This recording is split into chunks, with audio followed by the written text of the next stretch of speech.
Dan ini juga ternyata hobinya para sahabat.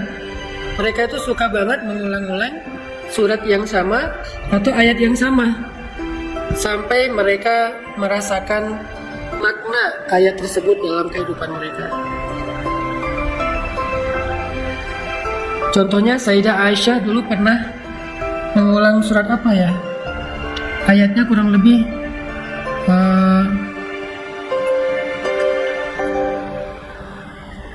nanti saya cek lagi suratnya dan ayatnya. Ada satu ayat yang Sayyidah Aisyah itu membaca dari habis subuh sampai menjelang zuhur. Jadi Sayyidah Aisyah membaca satu ayat dari habis subuh sampai menjelang zuhur. Kenapa kok bacaannya panjang lama banget? Karena mengulang-ulang ayat yang sama untuk bisa tadabbur. Padahal kita sama-sama tahu Bunda Aisyah itu adalah perempuan yang sangat cerdas, perempuan yang pinter banget, smart banget, sehingga dia mudah sekali mengerti makna dari Al-Quran karena kecerdasannya. Bahkan dia adalah perempuan yang paling banyak menghafal hadis di antara para sahabat. Tapi untuk seorang Sayyidah Aisyah pun ayat yang sama itu diulang-ulang sampai dari habis subuh sampai menjelang zuhur. Tahu nggak kenapa diulang-ulang? Apakah Sayyidah Aisyah nggak ngerti? Ngerti. Nggak tahu artinya? Tahu banget. Terus kenapa kok diulang-ulang?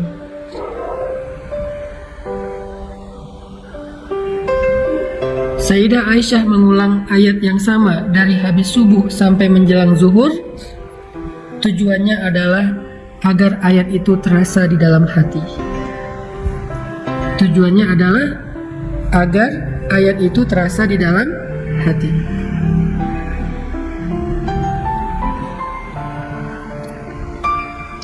Karena kalau untuk sekedar difahami dengan pikiran itu mudah. Tapi kalau untuk dirasakan ke dalam hati itu butuh proses. Sehingga seorang Sayyidah Aisyah yang pinter aja, yang paling ngerti Al-Quran aja, butuh waktu dari habis subuh sampai menjelang zuhur untuk bisa merasakan ayat itu di dalam hati beliau.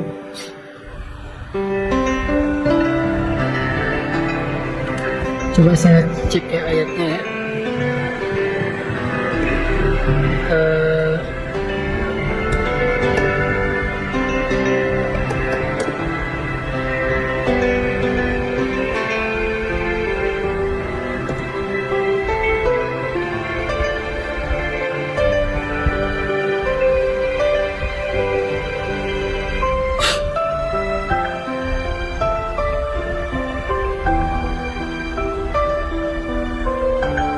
Nah, ketemu nih.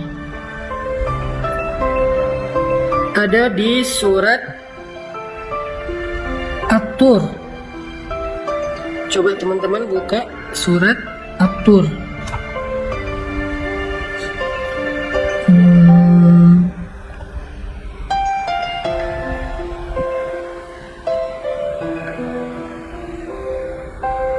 Sebentar saya cek.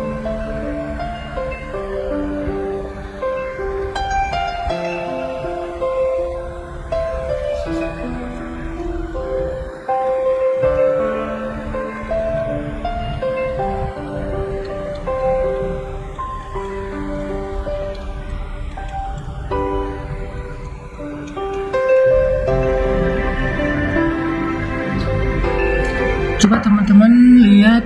Oh ya benar. Ada di surat At-Tur ya. Surat At-Tur itu surat 52. Coba teman-teman buka surat At-Tur. Surat 52 ayat 27.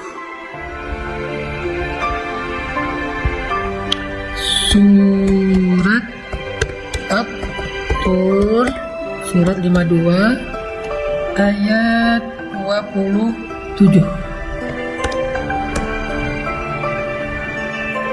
Saya ngetik bahasa Arab jadi salah. Surat 52 ayat 27. Coba cek biar kita bisa belajar juga nih. Jadi ceritanya gini. Suatu ketika ada seorang sahabat Nabi Shallallahu Alaihi Wasallam. Setelah selesai sholat subuh, beliau pergi ke pasar dan melewati rumahnya Sayyidah Aisyah di kota Madinah. Jadi ini adalah setelah Nabi wafat nih. Aisyah udah tinggal sendiri, Nabi udah nggak ada. Jadi seorang sahabat pergi ke pasar di waktu pagi habis sholat subuh, melewati rumah Sayyidah Aisyah. Ketika melewat rumah Sayyidah Aisyah, sahabat ini mendengar dari dalam Sayyidah Aisyah sedang membaca ayat 27 dari surat At-Tur. Sayyidah Aisyah sedang membaca ayat 27 dari surat At-Tur. Famanallahu alaina wa waqana 'adzabas samum.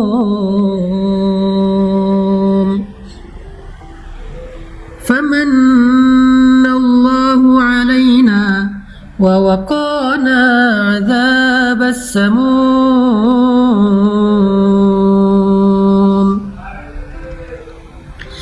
Famanallahu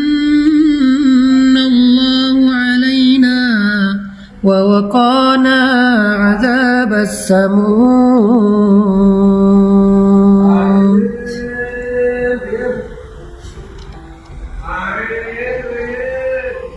Lebih kenceng suara dia.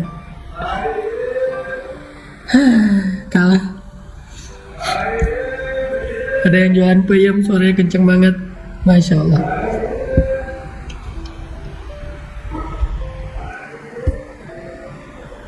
Kita diam dulu deh.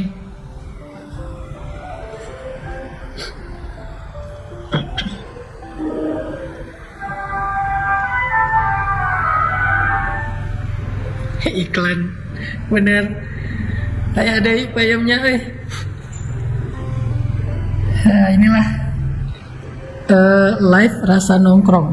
Makanya saya berapa kali teman-teman bilang, Ustadz di studio aja, bikin studio gitu. Dulu rumah yang sebelumnya saya punya studio, tapi saya rasa kalau di studio itu kita kayak nggak nongkrong, terlalu resmi, dan saya nggak terlalu suka dengan cara-cara yang kaku.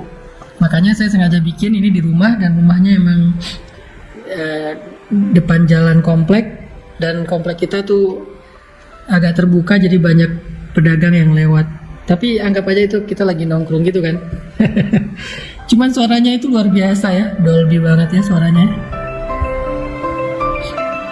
Peyem itu semacam apa ya? Tape. Ada yang nanya nih, peyem itu apa Ustadz? Peyem itu tape, bahasa Sunda. Jadi kalau di Bandung itu orang jualan peyem itu sambil jalan gitu, sambil ngasong. Jadi nggak konsen. Tadi apa tadi teh? Oh ya, balik lagi ke surat At-Tur ayat 27. Jadi teman-teman maaf ya, anggap aja ini kita lagi nongkrong di rumah saya. Jadi nggak usah terlalu kaku juga, nggak usah terlalu resmi juga. Dan memang di depan rumah banyak pedagang, ntar lagi nasi goreng lewat, barusan juga es krim lewat, anggap aja kita lagi nongkrong bareng. Mantap lah. Balik lagi ke surat At-Tur ayat 27. Jadi kisahnya tadi adalah ada seorang sahabat yang pergi ke masjid melewati rumah Sayyidah Aisyah di waktu subuh.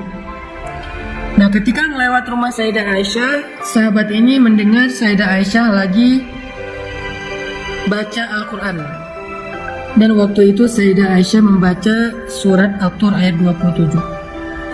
Famanallahu alaina wa waqana 'adzabas samum. Famanallahu alaina wa waqana 'adzabas samum. Lalu Sayyidah Aisyah diam sejenak, kemudian membaca lagi. Famanallahu alaina wa waqana 'adzabas samum. Diam lagi. Kemudian Sayyidah Aisyah menangis. Kemudian baca lagi. Famanallahu alaina ووقانا عذاب السموم. Dan seterusnya. Jadi Sayyidah Aisyah membaca ayat yang sama berulang kali. Diam sebentar, tafakkur, menangis, ulang lagi ayat yang sama. Beberapa kali ngulang, diam lagi, tafakkur, nangis, ulang lagi ayat yang sama. Sehingga sahabat yang tadi gak sengaja mendengar Sayyidah Aisyah lagi baca Quran juga ikut merasakan getaran dari bacaan ayat yang dibaca oleh Sayyidah Aisyah. Kemudian sahabat itu melanjutkan hajatnya, dia pergi ke pasar. Di pasar dia jualan, dagang segala macam. Menjelang zuhur dia pulang dari pasar. Lalu dia melewati lagi jalan yang sama, melewati rumah Sayyidah Aisyah. Kurang lebih kalau di tempat kita mungkin jam 10 pagi atau jam 11 siang menjelang zuhur. Dia pulang melewati lagi rumah Sayyidah Aisyah. Ketika melewati rumah Sayyidah Aisyah, sahabat ini mendengar lagi suara Sayyidah Aisyah masih mengaji, masih membaca Al-Quran, dan masih di ayat yang sama dengan nada yang sama. Famannallahu alaina wa waqana adzabas samum.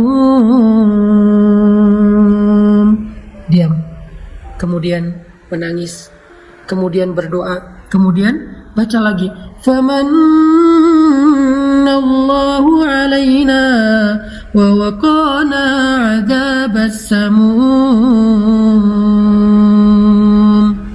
Ternyata dari subuh sampai lewat duha, Sayyidah Aisyah membaca dan mengulang-ulang ayat yang sama.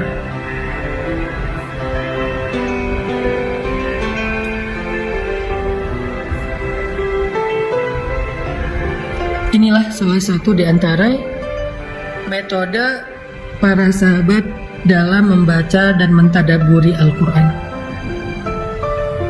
Mereka suka membaca ayat-ayat Al-Quran yang berkesan, kemudian diulang-ulang sampai terasa di dalam hati. Emang boleh Ustaz kita membaca ayat yang sama berulang kali? Boleh, gak ada larangan itu. Kita mau membaca 100 kali, mau 1000 kali ayat yang sama, gak apa-apa, selama kita melakukannya sendiri. Tapi kalau kita lagi sholat berjamaah, kita jadi imam, apalagi sholatnya adalah sholat wajib, boleh diulang tapi jangan kebanyakan, karena hajat orang yang jadi makmum kita itu beda-beda. Ada yang sholat itu transit, setelah ini dia mau melanjutkan perjalanan. Ada yang sholat itu sambil break, setelah ini dia mau melanjutin kerjaan. Ada yang sholat itu buru-buru karena dia ada hajat, dan seterusnya yang kita nggak pernah tahu. Jadi kalau kita jadi imam sholat wajib, bacanya yang sederhana. Makanya kenapa Nabi, sahabat membaca berulang-ulang itu di dalam sholat tahajud, karena tahajudnya sendiri, jadi nggak akan ngeganggu urusan orang lain. Maka dari itu Aisyah radhiyallahu anha membaca ayat ini berulang-ulang di rumah beliau sendiri dari habis subuh sampai lewat duha. Kenapa? Karena untuk bisa merasakan ayat tersebut di dalam hati.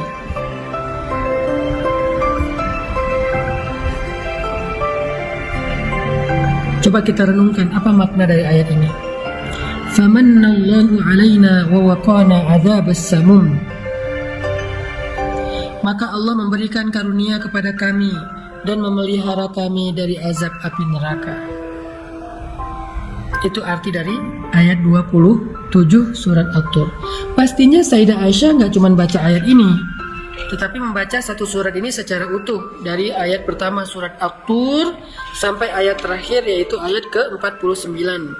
Tetapi ayat 27 itu diulang-ulang berkali-kali, lanjut lagi sebentar ke depan, balik lagi ke ayat 27, lanjut lagi, balik lagi ke ayat 27. Artinya dari 49 ayat surat At-Tur, ternyata yang dinotis sama Sayyidah Aisyah itu adalah ayat 27, karena menurut beliau ini ayat berkesan.